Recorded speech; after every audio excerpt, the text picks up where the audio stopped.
I'm probably in the running for the most despised neighbor in suburban history, and honestly, I kind of earned it. I cut off water to 342 houses. Right in the middle of a brutal Texas summer. But here's the thing, they ran a pipeline straight through my property. No permission. No warning. Just tore through my land like it didn't matter. So now here I am, sitting on my porch, sipping a cold glass of iced tea, while the president of the HOA, her name's Amanda, and she's got these $300 blonde highlights, stands at my front door looking like she's about to explode. Her face is turning the exact shade of a ripe tomato, and she's begging me to turn the water back on. I just smile, real calm, and take another sip. But let me rewind a bit, before Amanda nearly had a heat stroke on my porch. Drop a comment, let me know where you're tuning in from, and stick around, 'cause this whole story? It gets way crazier than you'd believe. I never had plans to be a rancher. My life was all tech. I was planted deep in Silicon Valley, spending the last 10 years building software for supply chain logistics. It wasn't glamorous, but it paid the bills, and it kept my brain busy. Then, everything changed. I got the call. It was about my dad. Heart attack. Sudden. By the time I made it back home to Texas, he was already gone. The funeral was a blur. Faces I barely remembered, stories about a man I suddenly realized I hadn't spent nearly enough time with. Not in those final years. Being the only son, I inherited the Carter family ranch. 15 acres of Texas land that had been passed down for 3 generations. Not huge by Texas standards, but it was ours. My dad worked that land right up until the day he died. His hands were proof, rough, calloused, worn. The kind of hands that said, I did things the hard way, and I didn't complain. My mom, Margaret, insisted she could keep things running. But she was 68, and even though she's tough as nails, the work was just too much. One evening, we were sitting on the porch, watching the sunset turn the sky orange and purple, and she looked at me and said, Danny, your father always believed this land would be waiting for you when you were ready to come home. I looked out at the hills, the big oak trees, and the little creek cutting across the back of the property, and something inside me just clicked. Maybe this was what I needed. A break from the endless tech grind, deadlines, and glowing screens. So I made the call. I'd take a sabbatical from work and spend some time figuring out what the hell to do with the ranch. I had no idea that choice would drop me straight into a suburban war zone I never saw coming. The drama kicked off exactly 2 weeks after I moved in. There it was, a fancy white envelope in the mailbox, logo all embossed and shiny. An invite to a neighborhood welcome gathering at the Clear Hollow Ridge Community Center. Clear Hollow Ridge was this upscale subdivision that had popped up right next to our land about 5 years back. Dad used to mention them during our phone calls, always with a grunt or an eye roll. Those city folks put up their big fancy houses, then turn around and complain that the air smells like cows, he'd say. I thought about skipping the event, but Mom said maybe it was time for a fresh start. Your dad was always stubborn when it came to them, she told me. Maybe you could smooth things over? So, against my better judgment, I agreed to go. I should have trusted my gut. The Clear Hollow Ridge Community Center was something straight out of a luxury brochure, all glass walls and clean lines, looking out over this tiny, picture-perfect man-made lake. I walked in wearing my best pair of jeans and a clean button-down. Thought I looked decent, until I realized everyone else was decked out in cocktail dresses and sport coats. Then, this tall blonde woman with perfect hair and a fake-ish smile walked up to me. The kind of smile that looks polite, but doesn't mean it. You must be Danny Carter, she said. She reached out to shake my hand, flashing a diamond ring that sparkled under the lights. I'm Amanda Carlton, she said, all polished and pleasant. President of the Clear Hollow Ridge Homeowners Association. We're just thrilled you could make it. Her tone had that practiced sweetness, like someone who's done this 100 times, smiling while silently measuring you up.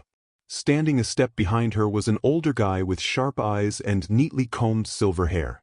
She introduced him as Tom Delaney, the HOA's vice president and a retired attorney. The small talk didn't last long, maybe 7 minutes, tops, before Amanda steered me over to a quieter corner of the room, one with a nice view of the manicured lawn and lake behind the building. Mr. Carter, can I call you Danny? she asked, still smiling. We were so sorry to hear about your father's passing. He was quite the character. The way she said character made it pretty obvious she didn't mean it as a compliment. Then she got straight to business. Your family's ranch, while very quaint, has started to raise some concerns among our residents, she said, waving a hand toward the big houses just beyond the tree line that separated our land from theirs. It's about property values, you understand? There've been a few complaints about the rustic appearance. Tom nodded slowly, like a man giving a serious legal opinion. We'd like to make an offer on the land, Amanda continued. Clear Hollow's planning to expand our recreational spaces, and your property is just what we need. Then she dropped a number. It was about 40% less than what the land was actually worth. And she said it like she was doing me a favor. I blinked, took a sip of the sparkling water I'd grabbed off a tray earlier, and gave myself a second to think. Ms. Carlton, Amanda, look, I appreciate the offer, I said. But selling's not on the table. This ranch has been in my family for generations. I plan to keep it that way. Her smile didn't disappear, but it tightened. Just a little. I get it, Denny. I really do. Sentimental ties, family history, it all matters, she said, tilting her head a bit. But be realistic. You're a tech guy, not a rancher. What are you going to do with all that land? The offer is more than fair, especially considering the state of the property. That pushed a button, but I kept my tone even. Again, I appreciate your interest, I said. But the answer's no. And now, if you'll excuse me, I need to get back. My mom's waiting. As I turned to go, her hand, perfect nails, carefully done, landed lightly on my arm. Think it over, Danny, she said. Being neighbors can be easy, or not. I'd hate for us to start off on the wrong foot. It wasn't a threat. Not exactly. But it sure wasn't subtle. Driving home, her words kept circling in my head. What had my dad been dealing with all these years? When I got home and told Mom what happened, she just let out a long sigh. They've been trying to get your father to sell for ages, she said. At first it was all smiles. Then it wasn't. She stood up and walked into his old office. When she came back, she was holding a thick folder packed with papers. Last summer, they hit him with 15 different violation notices, she said, flipping it open. Even though we're not under their HOA, they still sent them. Your dad kept every single one. Said he might need them someday. I sat down and started flipping through the stack, letters accusing him of everything from too many trees to storing equipment where people could see it. This is harassment, I muttered, jaw clenched. Mom nodded. Your father never let them push him around. But now, I guess they think they've got a shot with you. She looked at me with a mix of concern and pride. So, what are you going to do? I closed the folder, my mind already spinning with ideas. First thing, I said, I need to call an old friend. Sarah Martinez. We'd gone to UT Austin together, and now she was one of the sharpest real estate attorneys in the whole county. We met up at a diner and went over the whole mess while sipping coffee from chipped mugs. She flipped through the violation notices, eyebrows raised. Sarah adjusted her glasses and gave a low whistle. This is classic intimidation, she said, tapping the stack of papers. They've got no legal ground here. You're not part of their HOA. You're not under their covenants. Legally, these notices mean absolutely nothing. But then her tone shifted a bit. That said, don't take them lightly. Choices like this? When they want to make your life miserable, they usually know how. She paused, looking at me. So what's your plan with the ranch, Danny? I sat back for a second, thinking it through. Honestly, I'm not totally sure yet. But what I do know is I'm not selling this place for some lowball offer just so they can pave over it for another golf course. My dad loved this land. He worked it his whole life. It deserves better. Sarah gave a slow nod. Then let's make sure you're covered, she said. Document everything. Conversations, letters, even casual run-ins. And get your land surveyed again. We need clear boundaries, no ambiguity. As we wrapped up, she touched my arm lightly. And Danny, check your fences. Regularly. Property lines tend to get real blurry when developers are involved. Turns out, that was probably the most important thing she said. The next few weeks were quiet. I got into a rhythm: early mornings, ranch chores, fixing broken fences, clearing brush, learning the same daily grind my dad had handled for decades. It was hard work. My muscles ached every night, but it felt good. Simple. Then one Tuesday morning I was walking the southern fence line, the one that runs along Clear Hollow's edge, and something caught my eye. I stopped cold. A big patch of dirt looked like it had been dug up and hastily put back. Fresh, uneven, not quite settled. I followed the disturbance and, sure enough, found a newly buried pipeline, just beneath the surface. It stretched from the creek on our land and ran straight toward Clear Hollow. I didn't wait. I called Sarah right away. She showed up within the hour, county surveyor in tow. "This is completely illegal," she said, snapping photos from every angle. "They've trespassed and installed infrastructure on your land without any kind of permission or permit." The surveyor walked the property with a map in hand, then confirmed it. Pipeline was 100% on our side. No question. "What's it for?" I asked, crouching down to look where it ran under the fence. "My guess," Sarah said. "Water. That creek on your land feeds into the aquifer this whole region pulls from. They probably tapped into it to keep their little lake full and their landscaping lush." She stood and crossed her arms. "Water rights in Texas are complicated. But one thing's not: they can't run a pipeline through your property without an easement, your consent, or paying you." Later that afternoon, I drove straight to the Clear Hollow Community Center. Walked in, requested a meeting with Amanda Carlton. They made me wait. Of course. Eventually, someone came to get me and led me into her office. "Danny, have you given more thought to our offer?" she asked, smiling like nothing had happened. I didn't say a word. Just laid the printed photos of the pipeline right on her desk. She went still. Her posture straightened just a hair. "And what exactly is this supposed to be?" she asked, voice calm but cool. "That's the pipeline your HOA installed across my land," I said evenly. "And I want it gone. Or I'll file trespassing charges." Her smile faded, replaced by something colder. "That's a serious accusation," she replied. "We have the proper easements for our infrastructure. If there's a confusion about the property lines, I'm sure we can clear it up." "There's no confusion," I said, sliding the official survey report across her desk. "It's 27 feet inside my property." She skimmed the report, lips pressed together. "These situations can be more complex than they appear, Mr. Carter," she said. "Our development has certain water access rights. Some of them may predate your ownership. If you push this too hard," Amanda said, her tone sharpening, "you'll end up tangled in a long legal mess. Could take years." It was her second threat, but this one didn't even try to be subtle. I stood up. "You've got 48 hours, I told her. "Either show me documentation proving you have an easement, or I expect to see crews out there digging that pipeline out." As I turned to walk out, she called after me. "You're making a mistake, Danny. Your dad eventually came around to how things work around here. You will too." Outside in the parking lot, a guy hurried up behind me. "Mr. Carter? Name's Mark Jennings. I live in Clear Hollow." He looked around nervously, like he expected to be seen. "I shouldn't be talking to you, but you should know, we've been paying extra HOA fees for over a year now. They told us it was for a water system upgrade, $300 per quarter, per household, supposedly to make us water independent." He handed me a copy of the Clear Hollow newsletter, the one announcing this special assessment.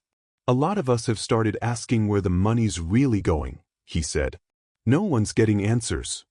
Before I could respond, he was already walking away. "I was never here. Got it?" Sarah dug in right away. A few days later, she came back with results. "There's no easement, no agreement, no permits. Nothing," she told me. "They just took it. Probably figured your dad either wouldn't notice, or wouldn't be in a position to fight back. Worse, they were now charging residents extra under possibly false claims. This isn't just about trespassing anymore," Sarah said. "If they're lying about what those HOA fees are funding, that could be considered fraud."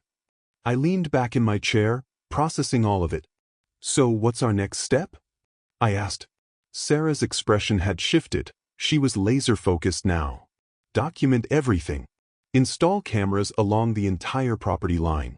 And we need to figure out exactly what they're taking, how much water, and what it's worth. She looked me straight in the eye. Water rights in Texas are a big deal, Danny. If they're pulling from your creek to support their whole neighborhood, that's potentially worth a lot. That night, I sat down with Mom and filled her in on what we'd found. She shook her head slowly. Your father? He always had a feeling, she said. Last summer, during the drought, he noticed the creek was lower than it should have been. He said he was going to look into it before. Her voice caught. I reached across the table and took her hand. Don't worry, Mom. We're going to take care of it. I didn't tell her how. But in the back of my mind, a plan was starting to take shape, one that would make sure Clear Hollow Ridge, and especially Amanda Carlton, felt what they'd done. The next morning, I had cameras installed, high-end security gear hidden inside what looked like birdhouses. We placed them along the fence line, every few hundred feet. 3 days later, we caught them. Footage showed a group, led by Brad Walker, the guy in charge of Clear Hollow's facilities, crossing onto our property at 2 a.m. They were expanding the pipeline connection at the creek, installing what looked like a larger pump. But the smoking gun? Brad pulled out his phone and said, Yes, Miss Carlton, we're upgrading it now. Should boost flow by 30%. Direct. Verifiable. Audio and video. Cynthia was absolutely involved. I showed the footage to Sarah. Her eyes lit up. This is it, she said. Proof of trespassing after you told them to stop. We can file for an injunction. And she did. But the legal system moves at its own, painfully slow pace, and Amanda clearly had a backup plan. While we waited for the courts to respond, rumors started bubbling up in town. People we'd known for years, neighbors, old family friends, started asking weird questions.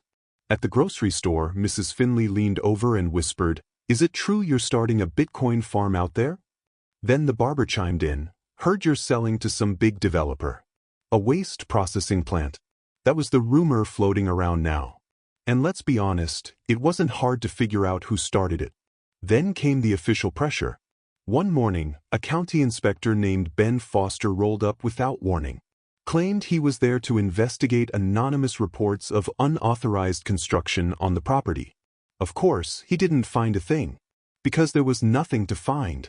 But the real message came through loud and clear. Amanda Carlton had friends in higher places than just the HOA. A few days later, I received a certified letter. They were inviting me to appear before the Clear Hollow HOA board to discuss alleged environmental concerns tied to our land. Total setup. It was meant to corner me, throw me into hostile territory, and make me defend myself in front of a crowd already poisoned against me. Still, I decided to show up. Sarah came with me. I made sure to slip a voice recorder into my jacket pocket. And just like we figured, the meeting was an ambush. Amanda had filled the room with angry homeowners. She stood in front of a screen, flipping through a slideshow of photos, selectively cropped, deliberately timed shots of our ranch that made it look messy and neglected. As you can see, she announced, full of authority, the current state of the Carter property poses a fire risk, potential pest problems, and undermines the aesthetic value of our community. A ripple of murmurs spread through the crowd. Then she turned to me, faking concern. Mr. Carter, perhaps you could explain your plans to address these issues? That emphasis on plans made it obvious. She was fishing for anything she could use against me. I stood up, feeling the weight of every stare in the room. Thanks for the concern, I said, keeping my voice steady. I'm happy to talk about real community concerns. But what I'd actually like to address today is the illegal pipeline your HOA installed through my property. The water you're stealing without permission. And the $300 per quarter you're charging your residents for something you're taking for free. You could have heard a pin drop. Amanda's smile froze mid-expression. Then her VP, Tom Delaney, quickly moved to the microphone. That's a serious allegation, Mr. Carter, he said. Maybe this is better discussed. I've got the video, I interrupted. Footage of your facilities manager expanding that pipeline 3 nights ago. He's on a call, confirming the work, by name, with Miss Carlton. The energy in the room shifted instantly. Homeowners started looking at each other, whispering. This wasn't the story they'd been told about the so-called upgrade. People were doing the math and realizing they'd been paying fees for something shady. The meeting turned into a mess. Amanda tried to end it, calling for adjournment, but a handful of residents blocked the exits, demanding straight answers. While the crowd erupted into chaos, Sarah and I slipped out the back. Mission accomplished. We'd planted doubt. Real doubt. And we both knew, once trust starts cracking, it spreads fast. But what I didn't expect was just how far Amanda would go once she felt cornered. The next morning, our tractor wouldn't start. The cameras, thank God for those cameras, showed a couple of guys in hoodies sneaking onto the property overnight. They poured something into the fuel tank. That same day, our mailbox was smashed in. And by that evening, we walked out to find the front of our house spray-painted in bright red letters. Sell your land, hillbilly. My mom just stared at it, her jaw clenched tight. Your father built this house with his own hands, she said softly. And no jumped-up real estate agent with a god complex is going to scare us out of it. I called Sheriff Lucas, left him a voicemail, then followed up until he came out to take a report. But even as he scribbled notes, I could tell he didn't want to be there. Look, Danny, he said, eyes skimming just past mine, I can't accuse anyone from Clear Hollow without evidence. Later that night, I got a call from a blocked number. It was Mark Jennings again. I thought you should know, he said quickly, Sheriff Lucas gets donations. Big ones. From the Clear Hollow Community Fund. Amanda makes sure he knows where his paycheck padding comes from. He hung up before I could even reply. Turns out, my sister Katie wasn't just here to visit, she came loaded for bear. She worked as an investigative journalist, and the second she heard what was going on, she looked me dead in the eye and said, "You've been on defense too long, Danny. Time to flip the script." And she got to work. Katie started digging through Amanda Carlton's history, especially her time with the HOA and anything public in the financials. What she found? Honestly, it blew my mind. Before becoming Clear Hollow's HOA president, Amanda had been involved with 2 other housing developments. Both of them had faced, you guessed it, issues with water access. And in both cases, neighboring properties had mysteriously sold for well below market value, right after suffering from random vandalism and sudden code enforcement problems. But then we found the smoking gun. Katie dug up a so-called agreement between Clear Hollow Ridge and our ranch, something dated 2 years ago. It claimed to give them legal water access. The document even had what looked like our dad's signature. The second I saw it, I knew. This is fake, I said. Dad wouldn't have signed off on that. Ever. Sarah took a closer look and agreed. The signature was close, but off just enough to raise serious questions. Compared to his signature on legal documents we knew were real, this one didn't hold up. They probably whipped this up as insurance, Katie said, in case you pushed back harder than they expected. We now had more than just a case of trespassing and stolen water. We were talking possible forgery and full-on fraud. That's when things took an unexpected turn. Katie was scanning the latest bulletin from the County Water Management Board when she spotted something that stopped her cold. The source of our creek, the spring at the top of the ridge, the headwaters, was about to go up for auction. In 30 days, the water rights would be up for sale. Sarah leaned in, voice low but urgent. Danny, whoever owns the source controls the flow. If Clear Hollow gets it, they could legally shut off your water supply or force you to pay them for access. Katie didn't hesitate. Then let's beat them to it. I turned to Mom. She didn't blink. Do it, she said, steady as ever. Your dad would have told you the same. And just like that, the trap was set. If Amanda wanted to play dirty, we were about to show her what dirty really looked like. Buying the water rights wasn't easy. We had to be careful. If she caught wind of what we were doing, she'd try to swoop in and outbid us. Sarah set up a meeting with Dave Wallace, chairman of the local water management board. He'd crossed paths with Amanda more than a few times. That woman, he said, shaking his head, has been trying to monopolize water since they broke ground on that development. Thinks taking board members out to lunch is enough to buy loyalty.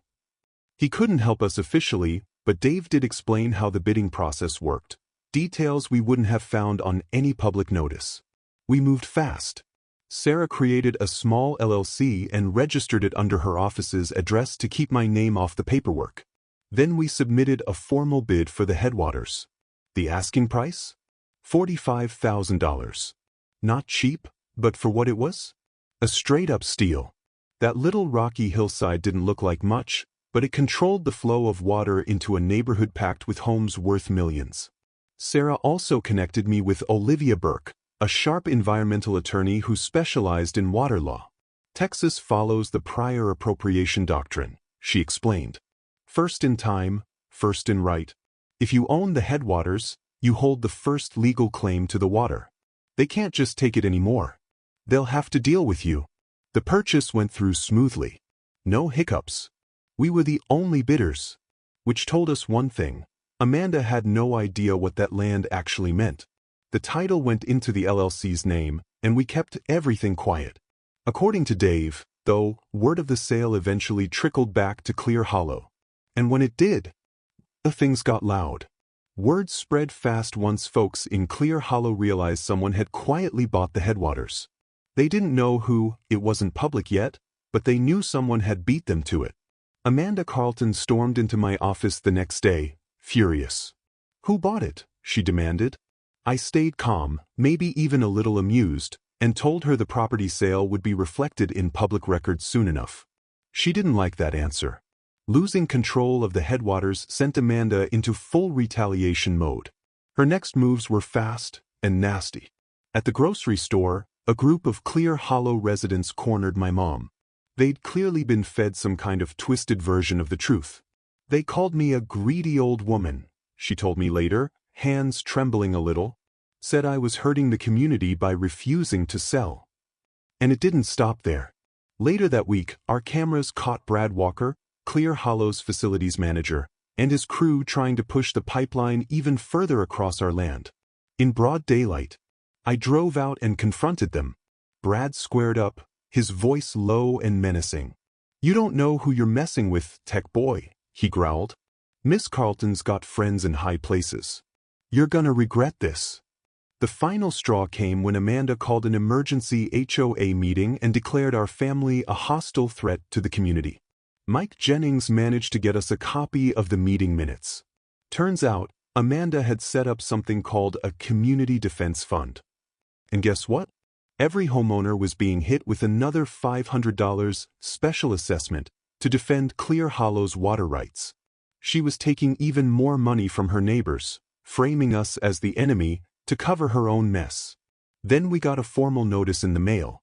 Clear Hollow was initiating eminent domain proceedings to seize a corridor through our land for the pipeline. They claimed it was a matter of essential public utility access. Sarah shook her head when I showed her the letter. "They don't have the authority," she said flatly. "HOAs can't use eminent domain. This is just a scare tactic. But it tells us something, they're getting desperate." Meanwhile, Katie had been working nonstop behind the scenes. She'd built out what she called the court of public opinion case. She put together detailed videos showing the illegal pipeline, environmental damage, and expert interviews explaining the law and exactly how Clear Hollow was violating it. "When the time comes," she said, "we'll take this public. Amanda won't even see it coming." But we didn't get to choose the timing. That same week, Dave Wallace from the Water Board called to warn us. "Amanda just filed emergency permits," he said. "They're trying to claim grandfathered access to the headwaters using that forged agreement you found." They were panicking and moving fast. Within hours, our cameras caught Brad and his crew cutting straight through our fence. They tore up part of the property, trying to expand the pipeline even more. I rushed out to confront them, but Sheriff Lucas was already on the scene. Apparently Amanda had called him herself. He stood off to the side, arms crossed, just watching. "Sheriff," I said, trying to keep my voice steady, "this is private land. They're trespassing. They've damaged our fence. That's a crime." Sheriff Lucas shifted his weight uncomfortably. "Look, Danning, it seems like there's some confusion over the paperwork. Clear Hollow says they've got documentation showing they have access rights. Until a judge settles it, My hands are kinda tied. I stared at him, incredulous. That's forged paperwork and you know it. He didn't say a word. Didn't even meet my eyes. As Brad and his crew kept working, smirking, I turned and walked back to the house. And that's when something in me changed. If the system wasn't going to protect us, then it was time to do things our way. That night, I sat down with Sarah and Katie in the kitchen. We own the headwaters now, I reminded them. So what can we legally do with that? As the owner of the source, Olivia explained, you hold priority water rights. That means you can control the flow, within reason, for conservation and responsible management. You can't just shut it off to be spiteful, but you can install monitoring equipment, regulate flow, and conduct maintenance that temporarily limits access. Especially if you have evidence of unauthorized use or environmental harm. I glanced over at my mom, who had been sitting quietly, just listening. What do you think? I asked. She sat up straighter, her voice firm. I think your father would say it's time to show them what happens when you push a carter too far. And just like that, the plan was locked in. They wanted water? Fine. Let's see who ends up thirsty first. Installing the control valve at the spring took 2 full days. I hired a certified water systems engineer. Everything was by the book. He installed a remote-controlled valve that could adjust or shut off the flow from the headwaters down into the creek. We pulled all the permits, filed notices with the county, and followed every environmental regulation to the letter. The project wasn't cheap, cost me $26,000, but I saw it as an investment in justice. Before flipping the switch, Olivia advised me to document everything. Make sure you've got a solid paper trail, she said. Show that you tried to resolve this civilly. So I did. I drafted a formal letter to the Clear Hollow HOA board. In it, I laid out the facts, the unauthorized pipeline, evidence of water theft, and our legal ownership of the headwaters. The letter gave them 2 choices: remove the illegal infrastructure and come to the table to negotiate a proper water access agreement at market rates, or face legal action. I gave them 72 hours to respond. Their answer? A cease and desist letter from Gregory Palmer, the HOA's attorney. He claimed I was interfering with established community water access and threatened to countersue. The letter referenced that same forged agreement and tossed in a few thinly veiled warnings about significant legal consequences. Sarah and Olivia both read it and came to the same conclusion. All bark, no bite, Sarah said. They've got nothing real to stand on. And just like that, the deadline passed. So we made our move. It was a brutally hot Tuesday morning in mid-July. Forecast said 103 degrees. I stepped outside, held the little remote in my hand, and pressed the button. The change wasn't instant. Clear Hollow had some backup reserves. But by mid-afternoon, the signs started showing. The fancy fountains near the entrance went dry. By dinner time, the sprinkler system stopped working. Lawns that were always bright green started turning brittle under the heat. And the next morning, water pressure inside homes dropped. Some houses didn't have running water at all. By noon it was chaos. Local news crews parked outside the gates. Reporters set up tripods. A few residents stood near the entrance, red-faced and sweating, waving down cameras. Amanda Carlton gave a dramatic interview on live TV, doing what she did best, playing the victim. Our community is under attack, she said, almost tearful. We're being held hostage by a neighbor who refuses to embrace progress. She left out a few details, of course, like the years of stolen water, or the illegal pipeline, or the forged agreement they tried to pass off as legitimate. Families are suffering, she told the cameras. Children can't bathe. Seniors are at risk in this heat. Amanda's dramatic interview made for great TV. Her performance was convincing, and at first, the media coverage leaned heavily in favor of Clear Hollow. It painted me as some bitter landowner trying to punish an entire neighborhood. But Katie wasn't about to let that story stand. That same evening, she launched her counterattack, dropping a video package she'd been working on for weeks. She sent it to a handful of carefully chosen media outlets.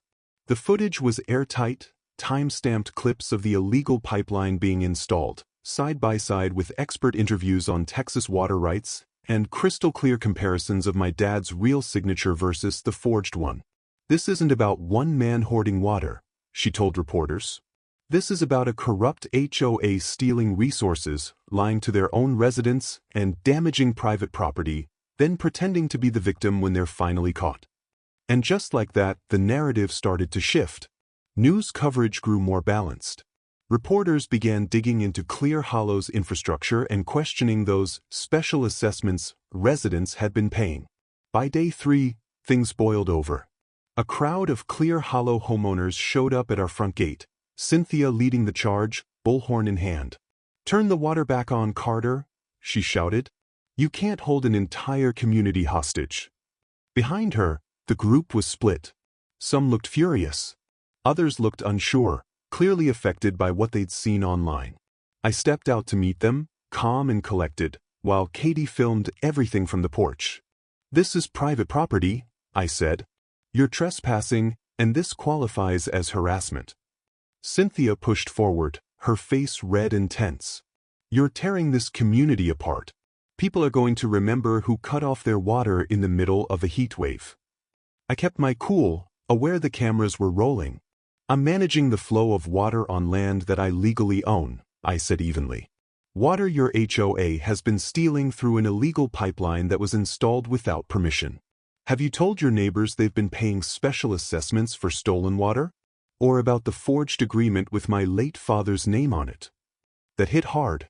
A ripple of whispers moved through the crowd.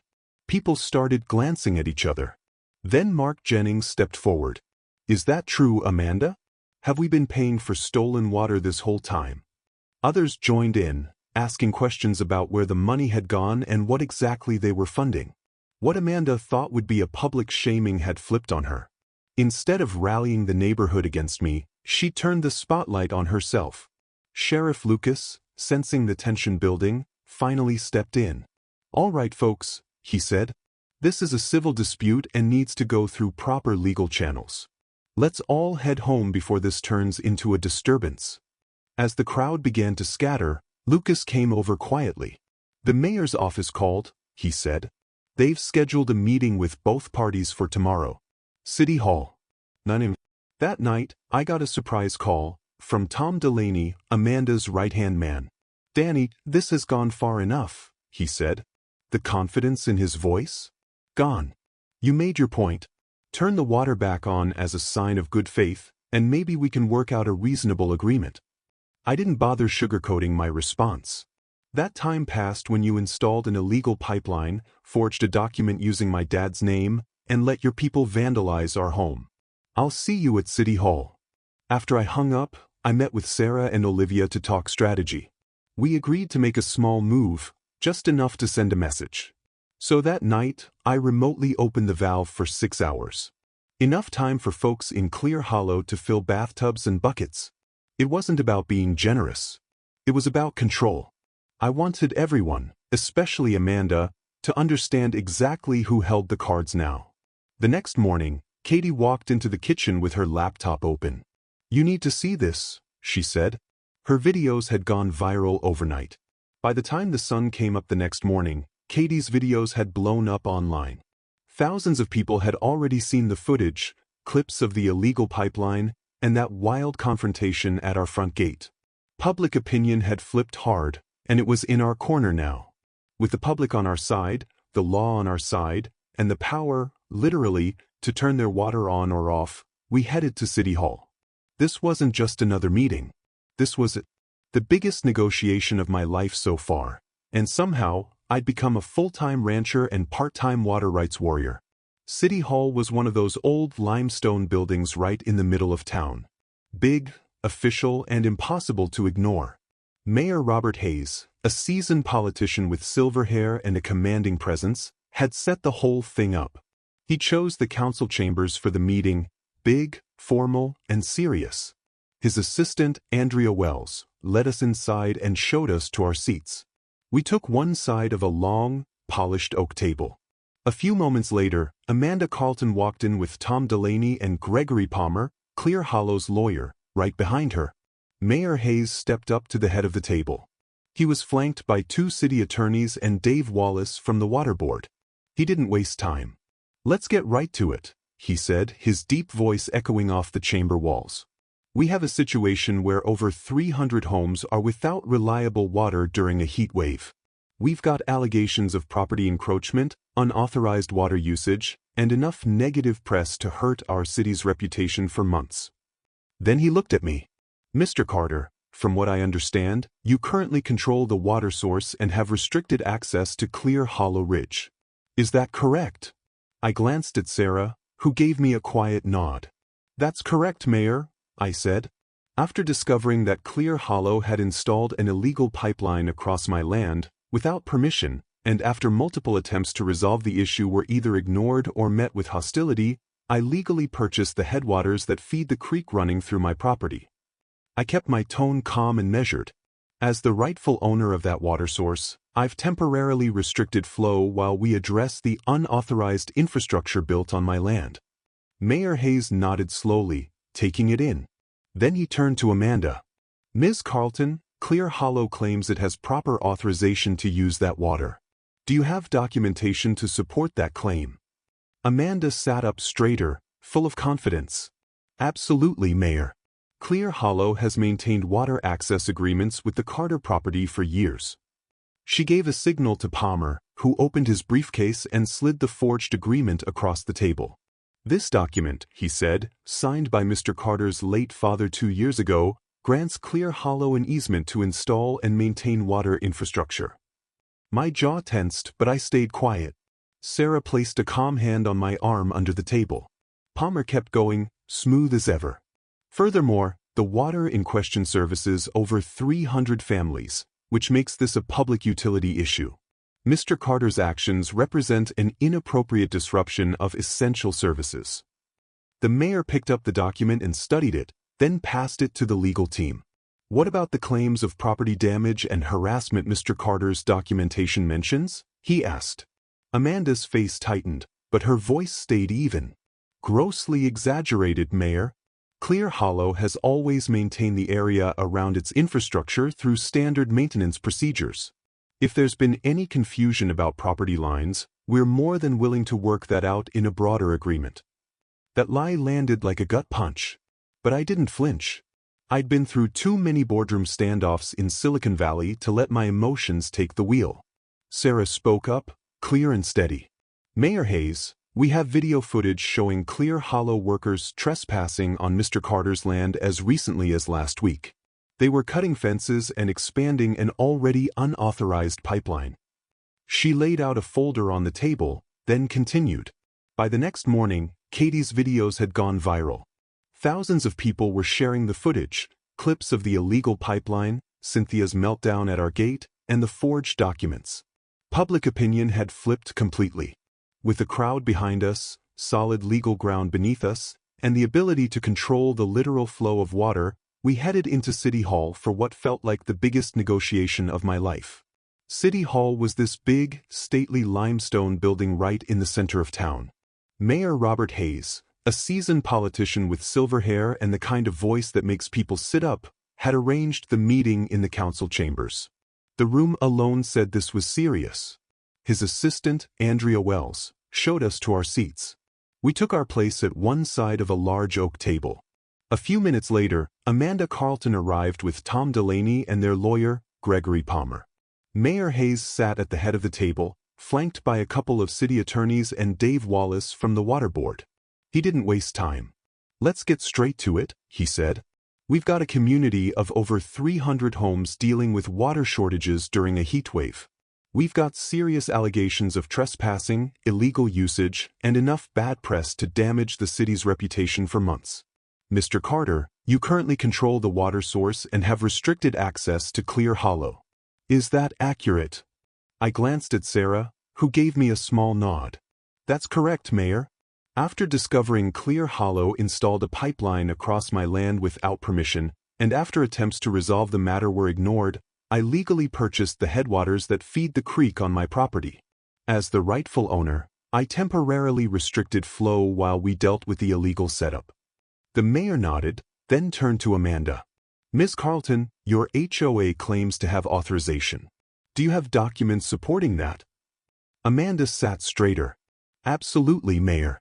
Clear Hollow has had an easement with the Carter property for years. She gestured to Palmer, who slid the forged agreement across the table. This document, he said, signed by Mr. Carter's late father, grants our community water access infrastructure rights. I clenched my jaw but stayed silent. Sarah gave my arm a gentle squeeze. Palmer continued, this water supports over 300 families. Restricting it is a disruption of essential services. Mayor Hayes reviewed the document and passed it to his legal team. He looked up. And what about the claims of vandalism and trespassing on Mr. Carter's land? Amanda gave a tight smile. Those are exaggerated, Mayor. Our workers maintain the area responsibly. If there was a misunderstanding about property lines, we're happy to address that as part of an overall agreement. The bold-faced lie made my blood boil, but I kept calm. Sarah stepped in smoothly. Mayor, we have video showing Clear Hollow workers cutting fences and expanding an illegal pipeline last week. We also have documented evidence of a consistent pattern of harassment, property damage, intimidation tactics, the works. The meeting stretched on for nearly an hour, teetering on the edge of a stalemate. And then the doors opened. Lisa Thompson walked in. Apologies for interrupting, Mayor, she said, but as a Clear Hollow resident, I believe we deserve to be part of this discussion. Behind her stood a dozen other residents. We've collected signatures from 120 households, Lisa continued, demanding financial transparency from the HOA board regarding water fees and calling for an independent investigation into Ms. Carlton's leadership. The room erupted. Amanda shot to her feet, shouting about disloyalty and crisis unity. Tom tried to play peacemaker, saying the residents didn't understand legal complexities. Mayor Hayes banged the gavel. Enough. While I appreciate your input, Ms. Thompson, this meeting is focused on solving the immediate water crisis. With respect, Mayor, Lisa replied, they are connected. We've been paying hundreds of dollars in special fees for water that turns out was being stolen. That's fraud. That's relevant. Right then, Sarah handed me a note from Mark Jennings. I read it and froze. Financial records showing Amanda had siphoned over $200,000 from the HOA's infrastructure fund for home renovations and luxury vacations. This wasn't just mismanagement. It was embezzlement. We asked for a brief recess, and the mayor granted it. In a side room, we huddled with Lisa and Mark. I work in accounting, Mark said quietly. After your HOA speech, I started going through the numbers. This is just the beginning. She skimmed every special assessment, Lisa added. And Brad Walker came to me last night, shaken. He admitted Amanda told him to forge Mr. Carter's dad's signature. Sarah's eyes lit up. This changes everything. We need Brad's testimony. When we reconvened, Sarah calmly presented the new evidence and requested the police open a fraud and forgery investigation. Amanda cracked. This is ridiculous. Just a smear campaign. She turned to Tom. Say something. But Tom was suddenly very interested in his paperwork. Mayor Hayes ordered his staff to contact the DA. With these serious claims on the table, he said, we'll need to shift this negotiation's tone. He looked at me. Mr. Carter, given the crisis, what would it take to restore full water flow? I'd been ready. 3 conditions, Mayor. First, immediate removal of all unauthorized infrastructure, with oversight from county officials.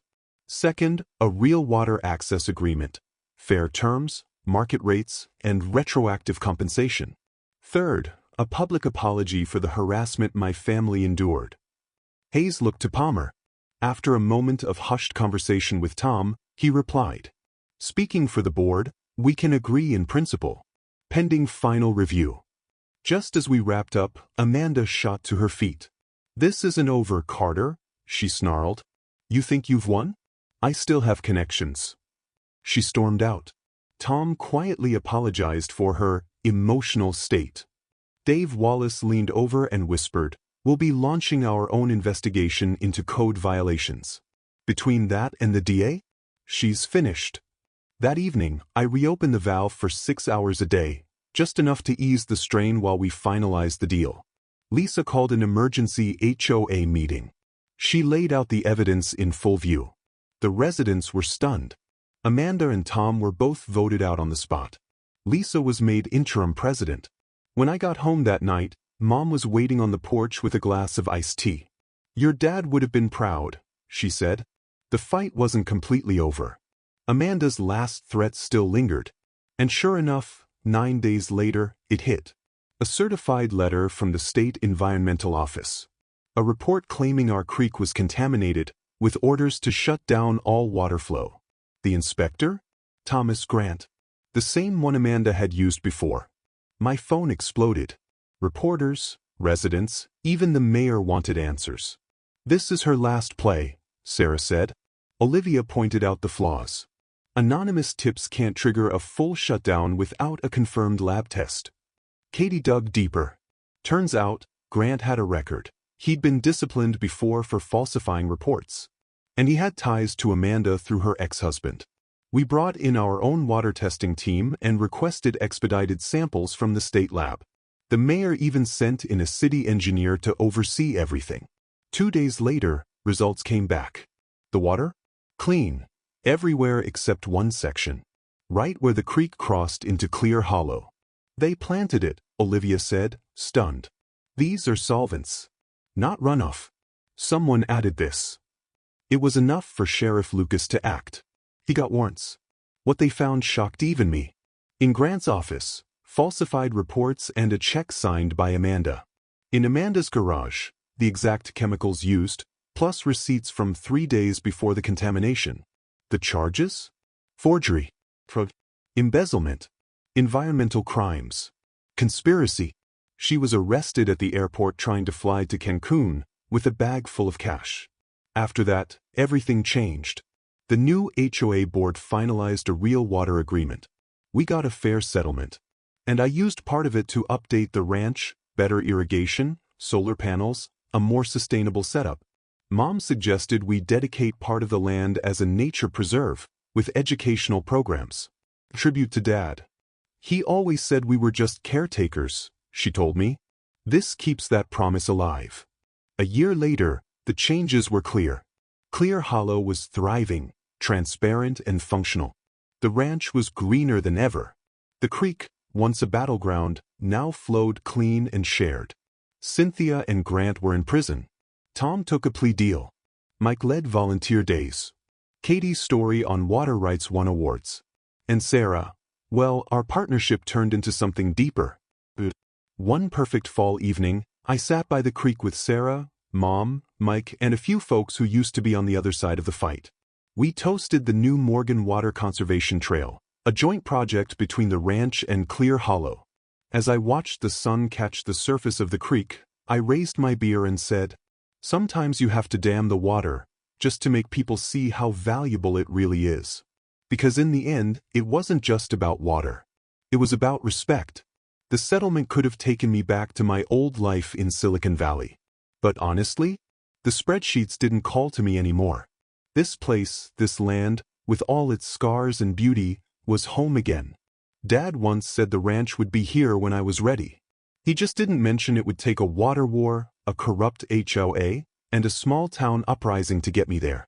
But I think he would have appreciated the irony. Some things are worth fighting for. Not because we choose the battle, but because the battle chooses us. You watched it happen. You felt it. Now go share this with someone who loves a little drama even more than you do. That's a wrap on this story.